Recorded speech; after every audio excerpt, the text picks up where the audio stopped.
Well, good morning, everyone.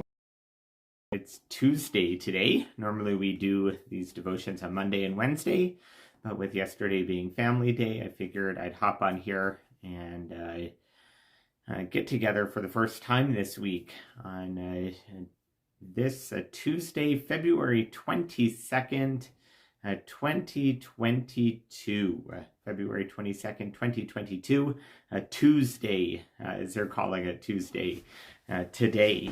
So it's good to be together here. I trust you had a good family day, a quiet day perhaps yesterday.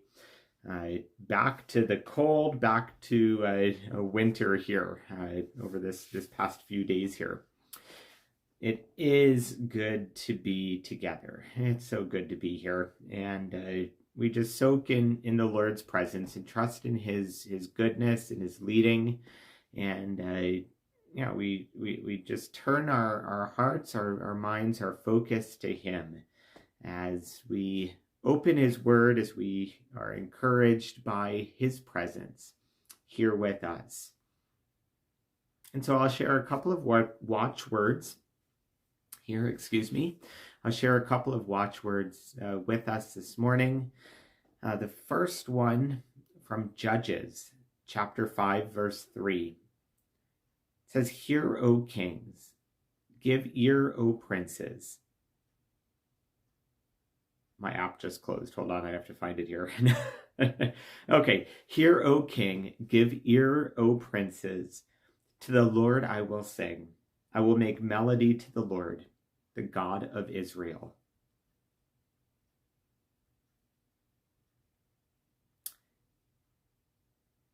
And our second watchword from Philippians 4, verse 5, it says, "Let your gentleness be known to everyone. The Lord is near." Let your gentleness be known to everyone. The Lord is near. We'll open our Bibles together this morning. Psalm 28 is our first reading. And as I often say, as we turn to the Psalms, we do it with a spirit, a heart of prayer. That the Psalms are the prayer book of God's people as they come into worship, as they come into God's presence. And so as I read this Psalm, Psalm 28, I encourage you to have that attitude, that posture of prayer, that you would be focusing in on the Lord, on His goodness, on His nearness to you, that you be reflecting on Him, on who He is, that gives you life and strength and hope. So Psalm 28, "To you, O Lord, I call, my rock, do not refuse to hear me. For if you are silent to me, I shall be like those who go down to the pit. Hear the voice of my supplication as I cry to you for help, as I lift up my hands toward your most holy sanctuary. Do not drag me away with the wicked, with those who are workers of evil, who speak peace with their neighbors, while mischief is in their hearts. Repay them according to their work, and according to their evil deeds. Repay them according to the work of their hands. Render them their due reward. Because they do not regard the works of the Lord or the work of His hands, He will break them down and build them up no more. Blessed be the Lord, for He has heard the sound of my pleadings. The Lord is my strength and my shield. In Him my heart trusts. So I am helped, and my heart exalts, and with my song I give thanks to Him. The Lord is the strength of His people. He is the saving refuge of His anointed. O save your people and bless your heritage. Be their shepherd and carry them forever." And I just love that picture there, repeated a couple of times toward the end of this psalm here, that the Lord is my strength and my shield, recalling the strength of the Lord, the stronghold. The psalm opens calling God my rock. "To you, O Lord, I call, my rock." And I think that's so important for us to always be remembering and always be coming back to, in the midst of so much that's unsettled in the world, in our own nation, but even as we look around the world and further destabilizing in Eastern Europe and everything else, it's I think I've said this quite often recently. You know, it can seem like the Lord is slow to answer, like the Lord might just not even care. And yet, together with the psalmist, we confess, we believe that the Lord is the rock. He is our strength. He is our fortress. He is our shield. And I pray that wherever you find yourself today with what's happening in the world, perhaps what's happening in your family, in your life, in just in your own individual circumstances, I pray that you would know that you would trust in the Lord's strength today. That though much around the world seems to be shifting and unsteady, may we find our strength in the Lord. May we look to Him for our rock, to be our foundation, to be our fortress and our shelter. We look to God for our strength. Why don't we turn over to Matthew chapter 17 then?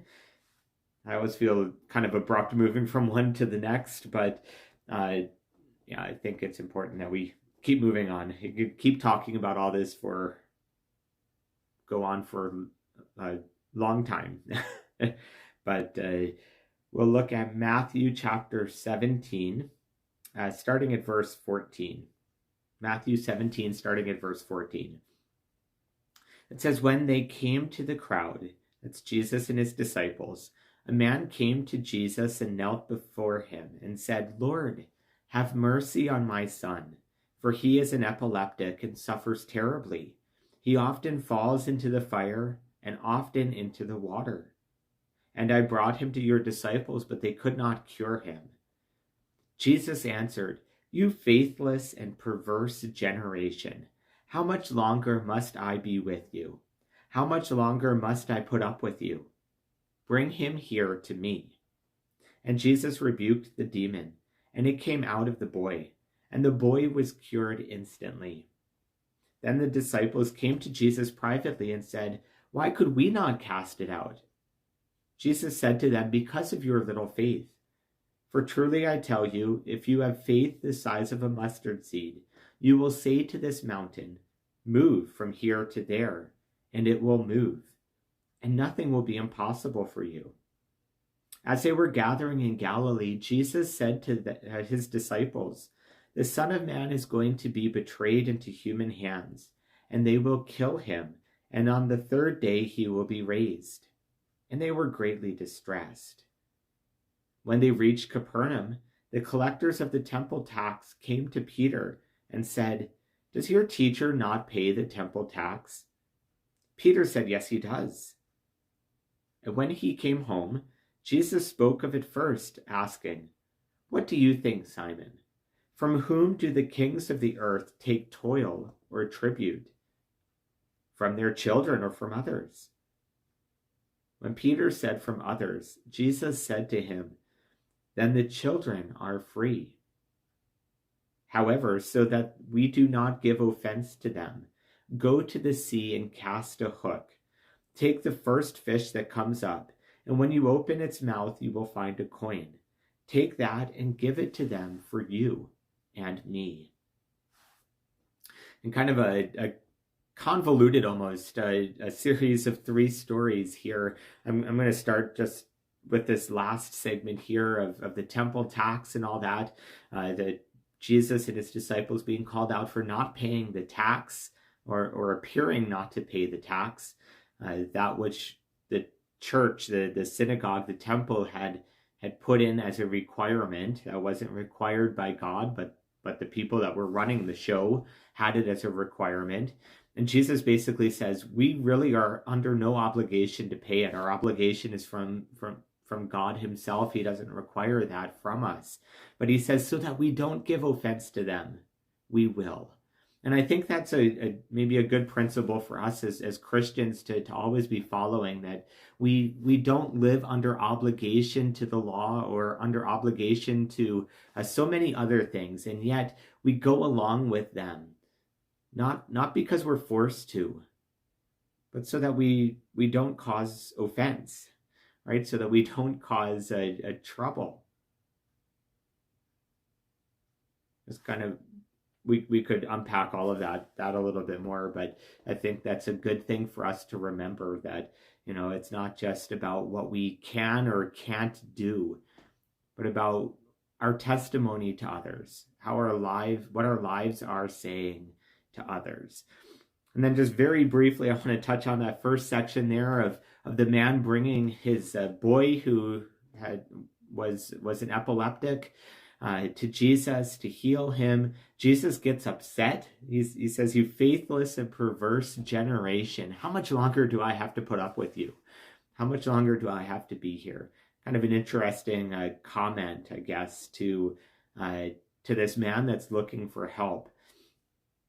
But it serves, I think, in the purpose, as his disciples say, well, why couldn't we cast out this demon from the boy? Jesus says, you don't have enough faith. It goes on to say famously, right, telling a mountain to move. If you have faith the size of a mustard seed and tell a mountain to move, it will. Jesus speaking hyperbolically here, in a bigger sense. He doesn't literally mean, to go speak to that mountain and tell it to move. But he's showing that nothing will be impossible with our faith, the faith in God here. And really it's to serve the point of that little middle section there, verses 22 and 23. And it goes on from Jesus talking about healing this boy, the faith of the disciples, and then he tells them once again that he's going to be betrayed into human hands, killed, and raised on the third day. And it says his disciples were greatly distressed. You see, I think that story of healing that epileptic, of the faith of the disciples seemingly not having enough faith to heal this demon, to cast out this demon, serves to emphasize this middle section here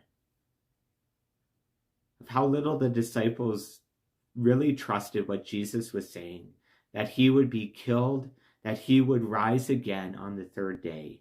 It seems like a commonplace story for us, right? But this is absolutely extraordinary, absolutely beyond belief for the disciples. And I think Jesus is pointing them, encouraging them, trying to encourage their faith. That truly, he will do the impossible. The impossible will be done before their very eyes. And what good news that is for them and for the whole world. As always, so much we could unpack. Hopefully I didn't muddy the waters with some of that, talking about some of those parables and stories that Jesus tells there in Matthew 17. Encourage you to keep reading, to keep digging, to keep pressing in, asking the Lord what it is that he's speaking to you, to us today. But as you do that, let's turn to prayer. Abba, Father, what a wonderful blessing to sing your praises. Help us to walk in faith and watchfulness as we await your glorious return. Help us to ward off evil that may come between us. Let us rejoice in all things and share the light of your countenance as we go forth to serve you. In Jesus' name, amen. Well, that's just about it for our time together this morning. As always, thank you for being here with me, hopping on. I know it's Tuesday again, but thank you for being here. Enjoy your day of twos. Today, I pray God's blessing on you, that you would know his strength, that he would be your rock today and wherever you go, whatever you're about. So may the Lord bless you and keep you today and always, and may you be a blessing to all those you meet. Thanks for being here. I think we'll do devotions on Thursday again this week. We'll just kind of keep the every other day pattern here, a Tuesday and Thursday this week. So we'll catch you again later this week on Thursday. Thanks for being